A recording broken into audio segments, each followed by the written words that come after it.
And yes, we are back. Shoutouts to us for making it back. You, me, all of us. And if you don't know, it's your boy Kexis. That's me. I'm your boy. And today is this is going to be my guide to the lightning build I'm currently running. And I'm just going to go over it all in parts, sections, and yeah, it's gonna be touch and go. And if I don't answer anything that you want to know, you can just ask me.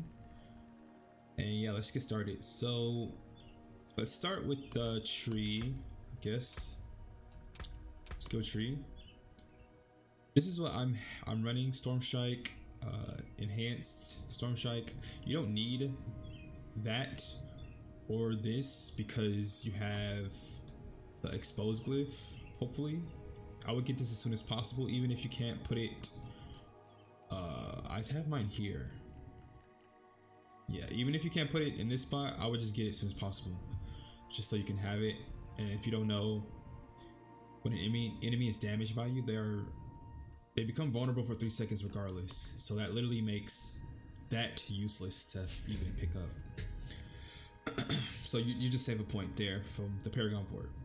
Then Lightning Storm. I was running this, but now that I am at this point, I want this one. I don't think this is bad, honestly. I think it helps early on or in general, but this is just more damage up front in my opinion because of how lightning works. And the thing with this is what makes my build different, I guess, from most builds. I have 2 defensive skills, so if I could get an amulet that had plus to defensive skills, that would be pretty cool, but I don't. So I have Earthen Bulwark, and I just have it so you get more fortify when you use it, and Blood Howl because I use it as a means to generate spirit, and because I have wild impulses, you run through your spirit, which is your resource, really fast. And I have Predatory Instinct. With this build in particular, I saw some druids that do like the wolf lightning version. They don't have this because you can basically snipe off screen. We don't have that luxury, so I have this instead. If I had like 50% crit, I would probably drop this for just something more tanky, because there are other options to be more tanky. I have vigilance because again we have 2 defensive skills, so we can always have vigilance up basically. Nature's reach, just because it synergizes with lightning. I have every point over here maxed. Hurricane, then you have this. So 20% less damage on top of this damage reduction, on top of the damage reduction you get from Paragon board, on top of the damage reduction you can roll in your pants and helmet and maybe boots and amulet. So that's the logic there.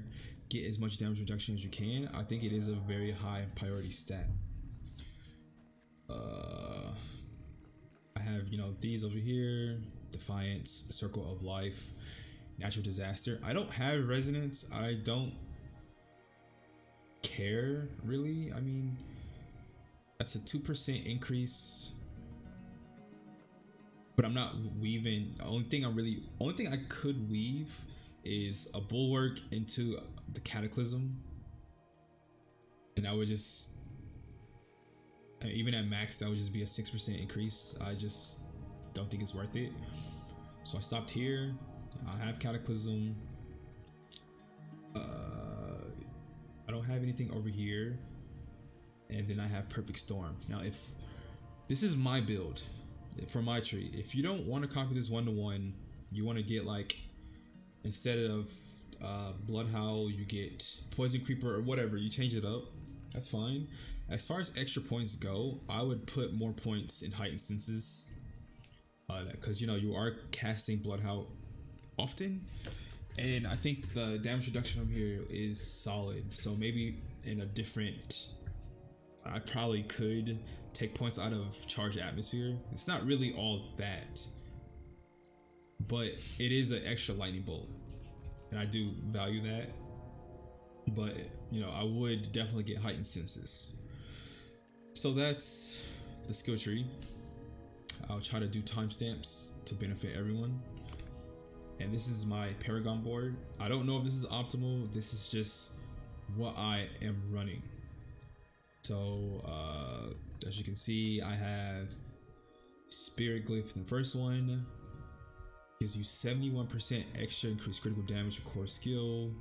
Then I go up, I get Tempest node.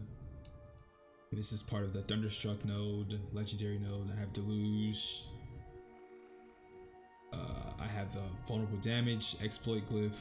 Then I go into the next tree. Havoc for even more critical strike damage. Inner Beast, you know, your spirit costs are reduced by 10%, up to 30% for 5 seconds. I like this, it just feels pretty good. I grabbed some attack speed. Someone said attack speed doesn't matter, but in my experience, when you cast with, I think maybe there's a soft cap, something, I don't know. But in my experience, after I got this, the thunder did feel way more potent, and I got the nose around it. It did make it feel more potent. I actually don't need that there. I could probably get rid of that.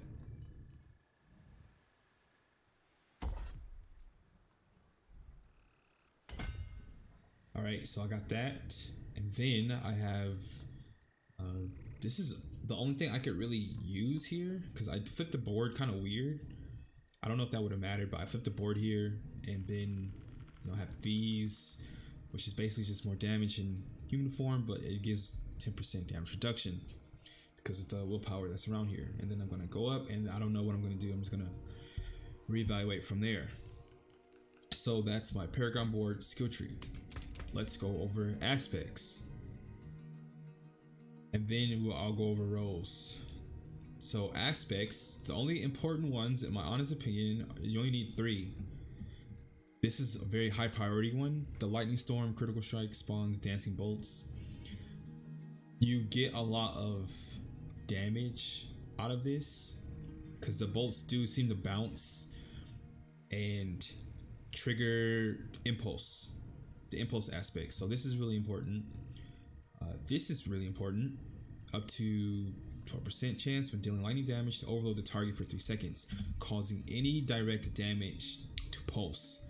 So I believe this is how the build really functions. You lightning pulse, you trigger lightning pulse during your ult, and since your ult has such a high lucky hit proc rate,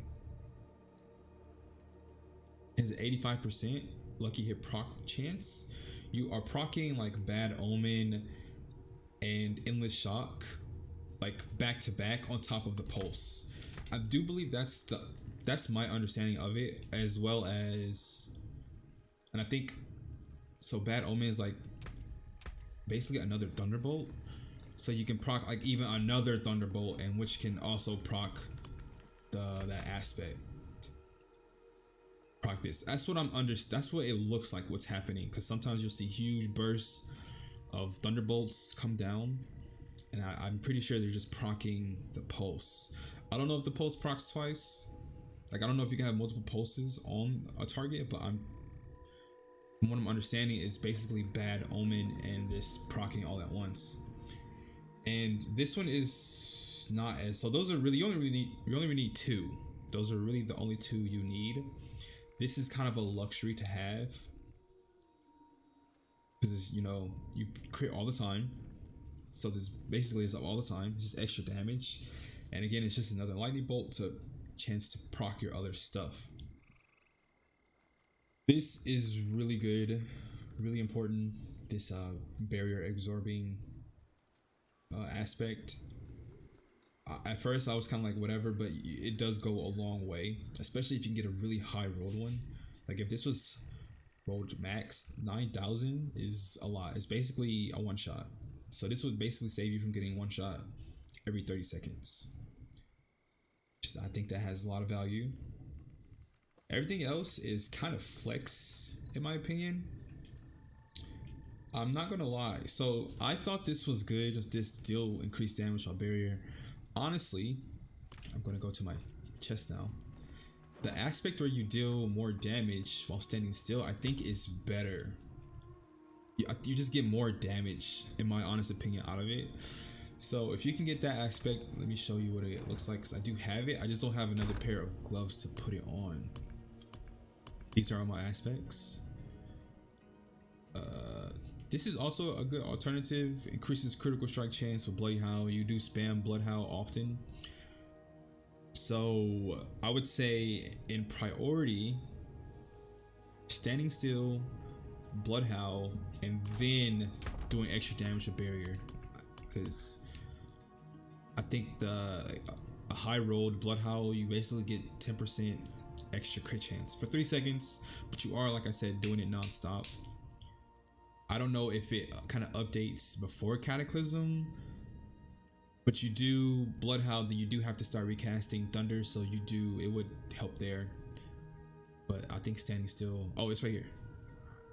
You increase damage while standing still up to a certain percent. You don't even need a max roll for this. Just having it in general is good because you have barriers, you are tanky, you have double defense skills. It just has really good synergy, and you are channeling, so you have to stand still. Anyways, the main reason I didn't like it at first is because, in theory, Endgame, you don't want to stand still because you just get blown up for it because of how CC works.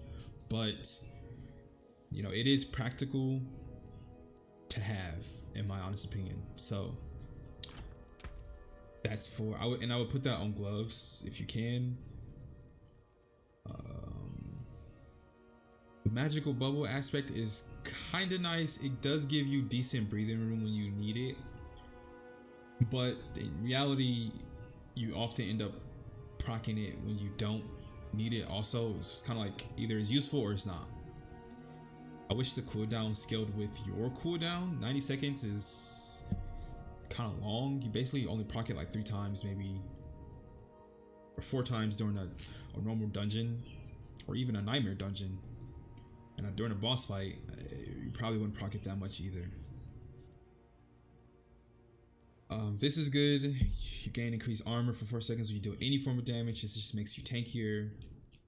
These aspect gives you regen. You heal for whatever amount per second for each close enemy up to a max. So I don't know if even having a higher roll will give you, I don't know what the cap is. Maybe it's times 6? No. Maybe. So if you had 8, would it do? That would be like, that would be a lot. That would be a lot higher than that. It would be like over almost 1,000. No, I mean over like 500. Anyways, I don't know what the cap is, but this can be really good because it's per second.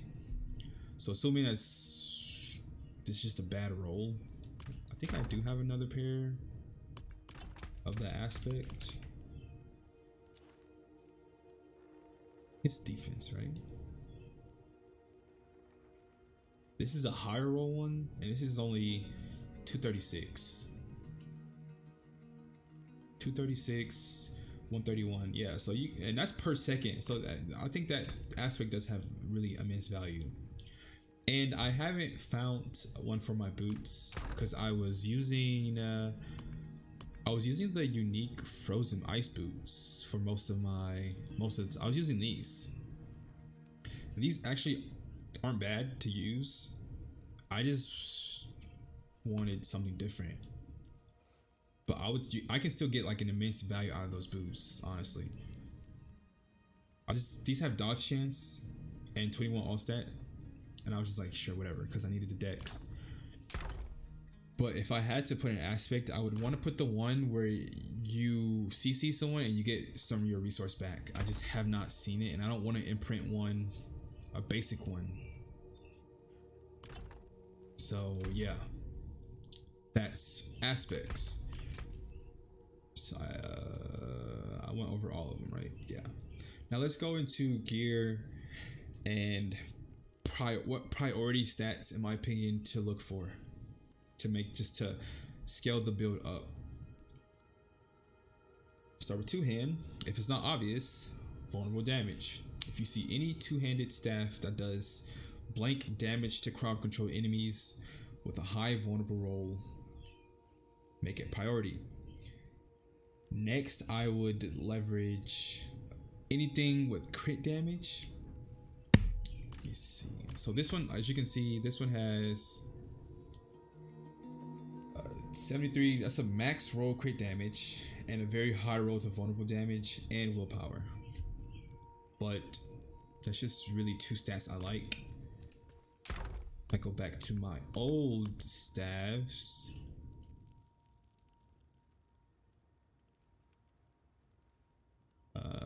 This one had vulnerable damage and it had double crit damage. So if you can get a double crit damage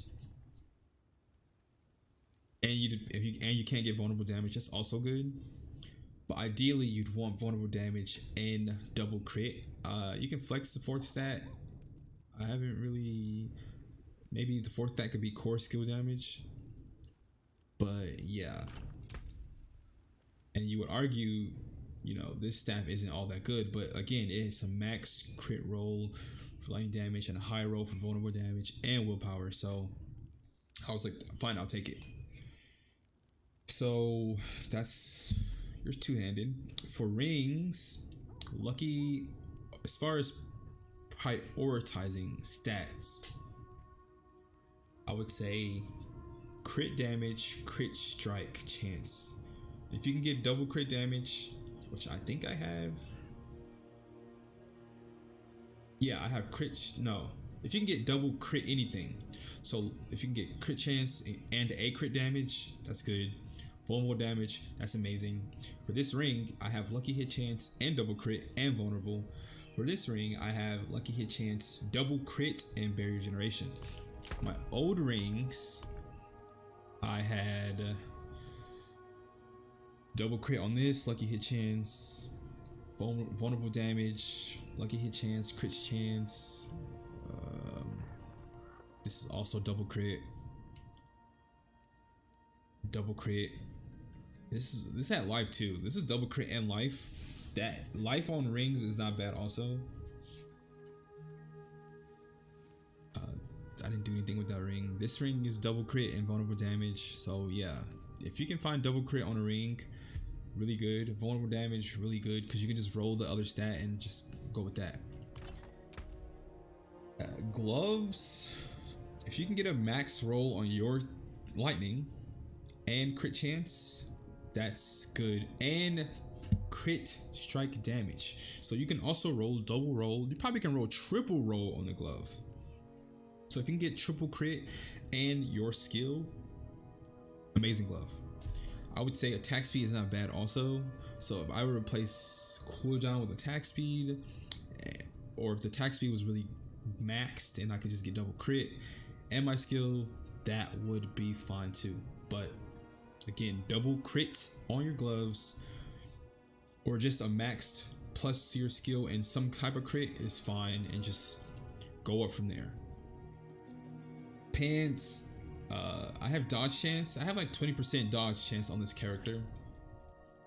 So for me it was dodge, but if you can get flat damage reduction in any form, go with that.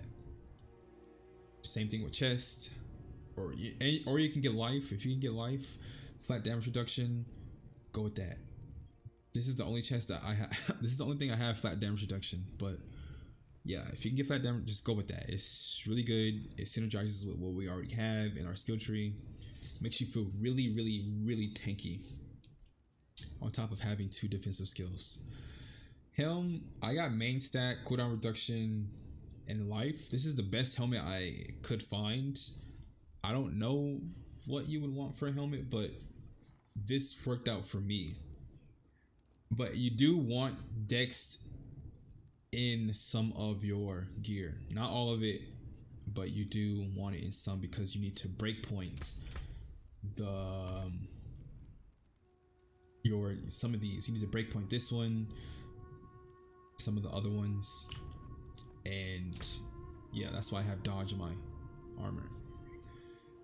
And yeah, that's really it as far as stats go, and I can't really think of anything else. As far as you've seen the build, how it plays and functions, but if I had to vocalize anything, I'm gonna just show you. I'm not gonna do a dungeon. I don't want this video to be stupid long. I cannot do that here. But this is like my thinking when playing the build, right? If I could just find something.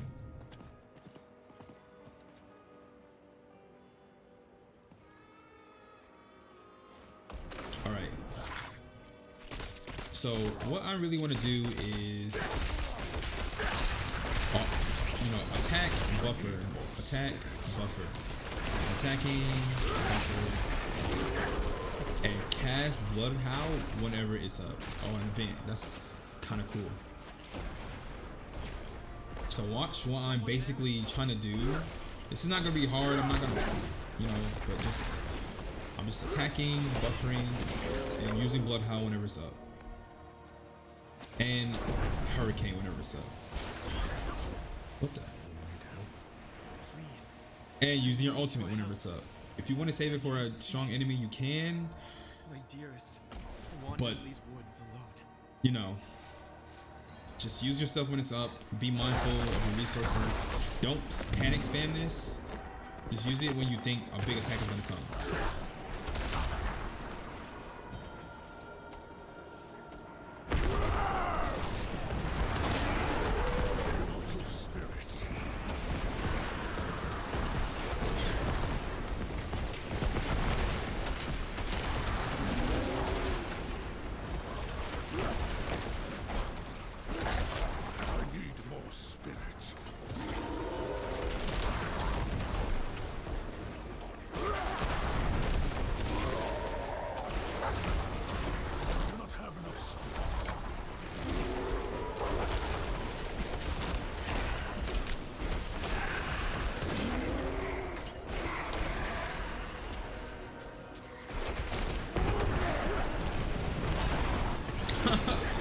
This guy ran right at me and just fell over.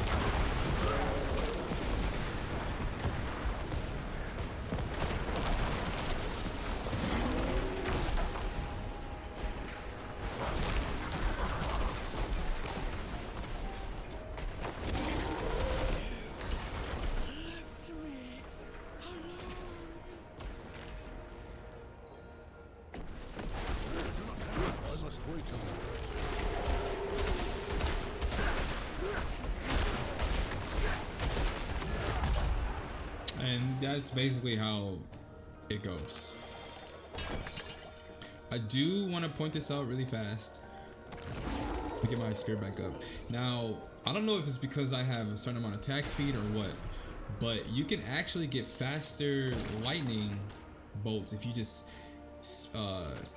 honestly spam the button. Whereas channeling, it's not that fast, but if you just if you tap the button,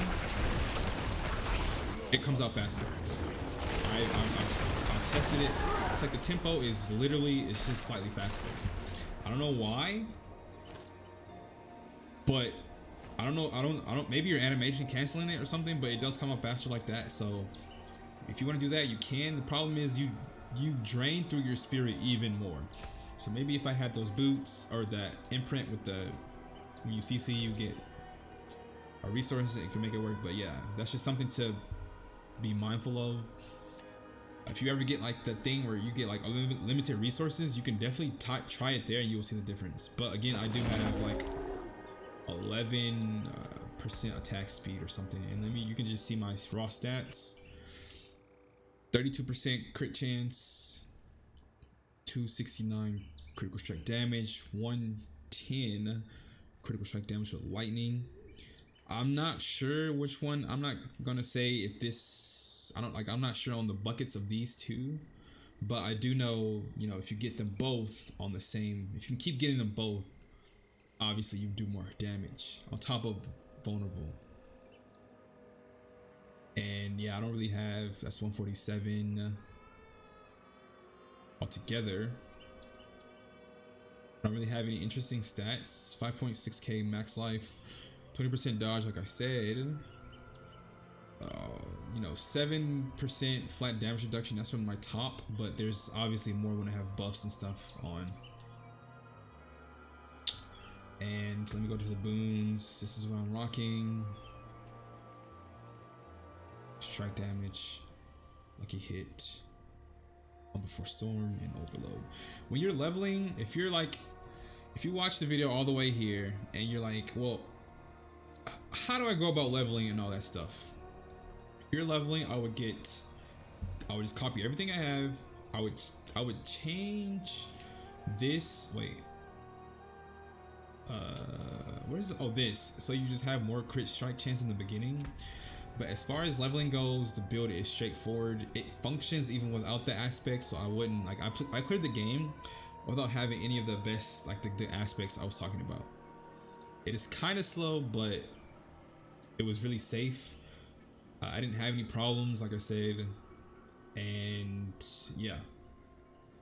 Anyways, so that's the video. If you have any questions, you can ask me. I'll try to answer them. And yeah, that's it. Thanks for watching. Take care. Shout out to the Druid players. I'm gonna try to do some other D4 reaction related content, but patience is a virtue. I am just playing the game. I'm having a good time. I don't stream as much because I'm just like, I don't view the content I'm doing as entertaining. Like I don't see like I'm just grinding, and it's not even like it's hard.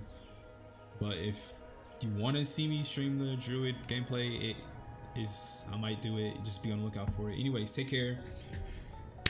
Love and appreciate anyone who likes the video, subscribes, and all that stuff. See you in the next video. Peace.